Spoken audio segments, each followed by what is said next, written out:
The following short story is specially designed for C1 advanced level French learners. It features rich, nuanced vocabulary, more sophisticated grammar structures, and a deeper, more layered narrative to support fluent reading and encourage critical language thinking. First, we will listen to the story spoken in French. Then we will listen to the story again in English. Be sure to follow along with the subtitles and, to maximize retention, consider listening several times.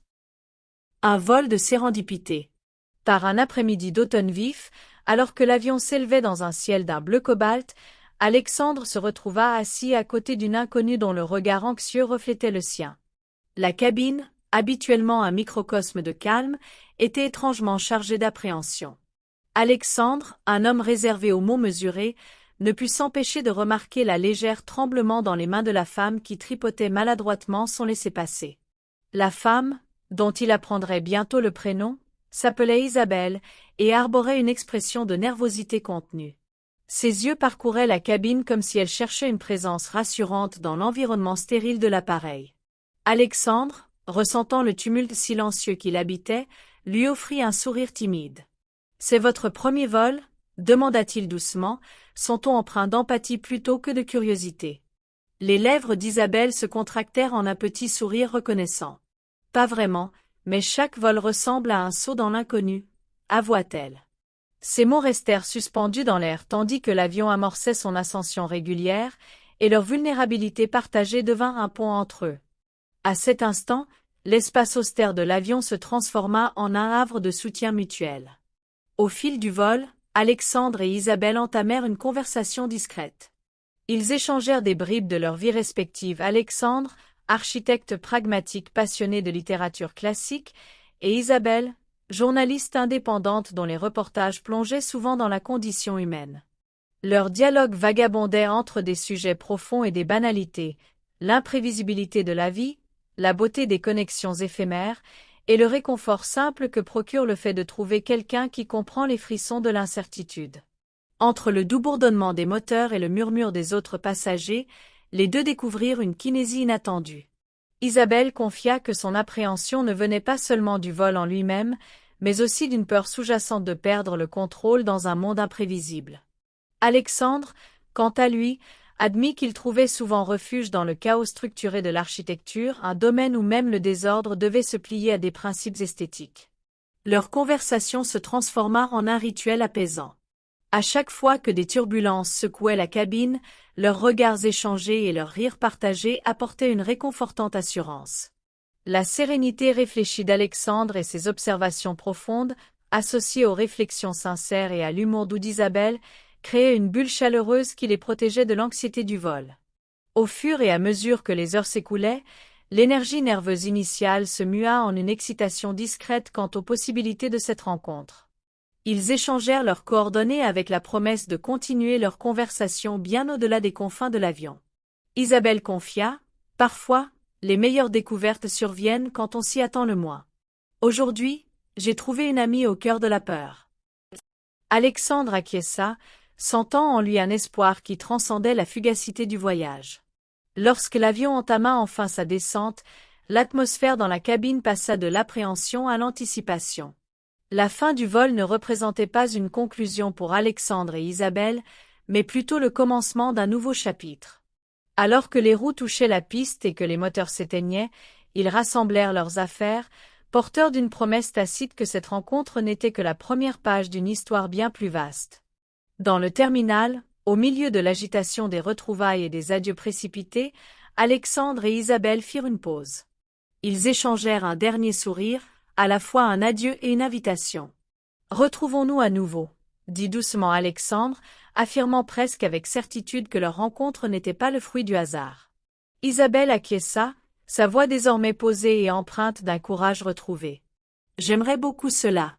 Peut-être qu'une prochaine fois, notre conversation se poursuivra autour d'un café, où nous pourrons partager plus que des histoires sur nos peurs. » Alors qu'ils se séparaient, chacun emportait avec lui non seulement le souvenir d'un vol partagé, mais aussi une étincelle de possibilités.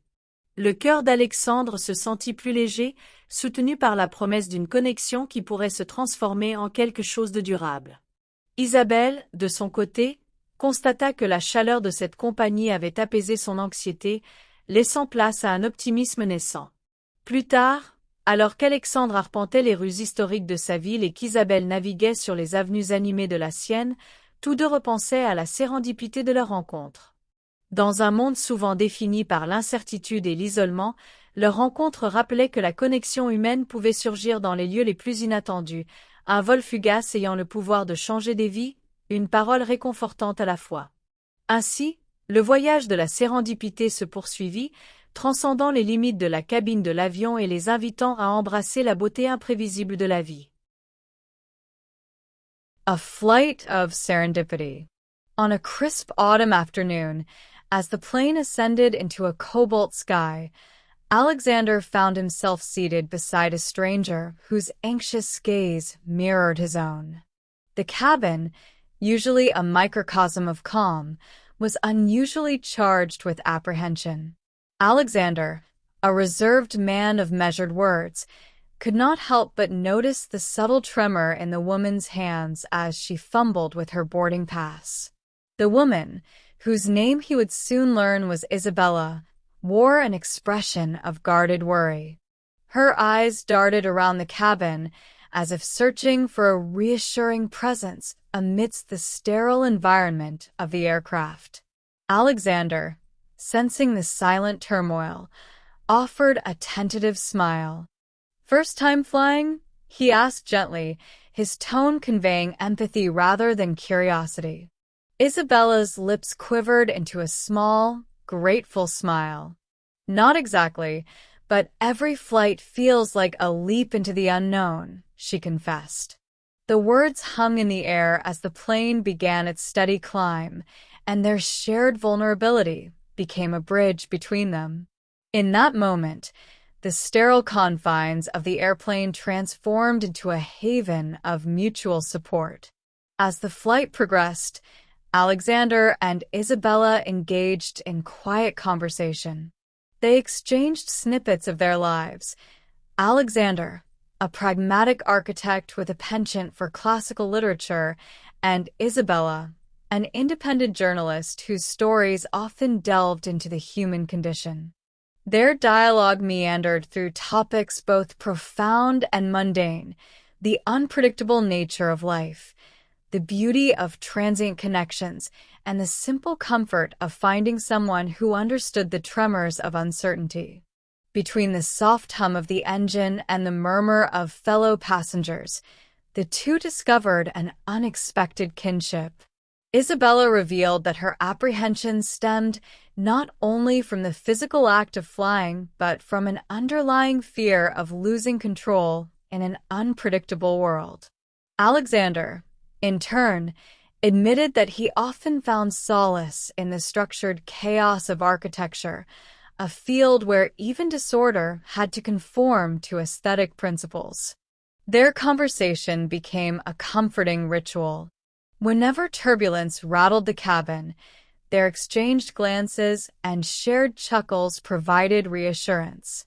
Alexander's calm demeanor and thoughtful insights, paired with Isabella's candid reflections and gentle humor, created a cocoon of warmth that shielded them from the anxiety of the flight.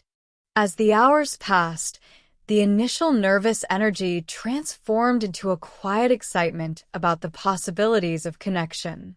They exchanged contact information with a promise to continue the conversation beyond the confines of the airplane. Isabella confided, "Sometimes, the best discoveries come when you least expect them. Today, I found a friend in the midst of fear." Alexander nodded, feeling a stirring hope that transcended the fleeting nature of the journey. When the plane finally began its descent, the atmosphere in the cabin shifted from one of apprehension to one of anticipation. The end of the flight was not a conclusion for Alexander and Isabella, but rather the beginning of a new chapter. As the wheels touched down and the engines powered down, they gathered their belongings with an unspoken promise that this encounter was only the first page of a much larger story. In the terminal, amidst the bustle of reunited travelers and hurried goodbyes, Alexander, and Isabella paused. They exchanged one last smile, a smile that was both a farewell and an invitation. "Let's meet again," Alexander said softly, as if affirming the quiet certainty that their meeting was not accidental. Isabella agreed, her voice steady now, imbued with a sense of newfound courage. "I'd like that very much. Perhaps next time, our conversation can continue over coffee, where we can share more than just stories about our fears." As they parted ways, each carried with them not just the memory of a shared flight, but a spark of possibility.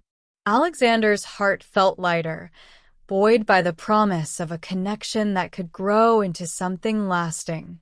Isabella, too, found that the comfort of companionship had tempered her anxiety, leaving behind a trace of optimism. Later, as Alexander walked through the historic streets of his city and Isabella navigated the busy avenues of hers, both reflected on the serendipity of the encounter. In a world often defined by uncertainty and isolation, their meeting was a reminder that human connection could emerge in the most unexpected places, a fleeting flight that had the power to change lives, one comforting word at a time. And so, the journey of serendipity continued, transcending the limits of the airplane cabin and inviting them both to embrace the unpredictable beauty of life. We hope you enjoyed this French short story. If you're looking to improve your French language skills, check out the following educational materials available for sale on Amazon. The books range from A1 beginner level all the way to C2 proficient level for more experienced students. We also have some daily exercise books, phrase books, themed short stories, and kids' books. We have a large French selection, so head on over to Amazon if you are interested and check us out.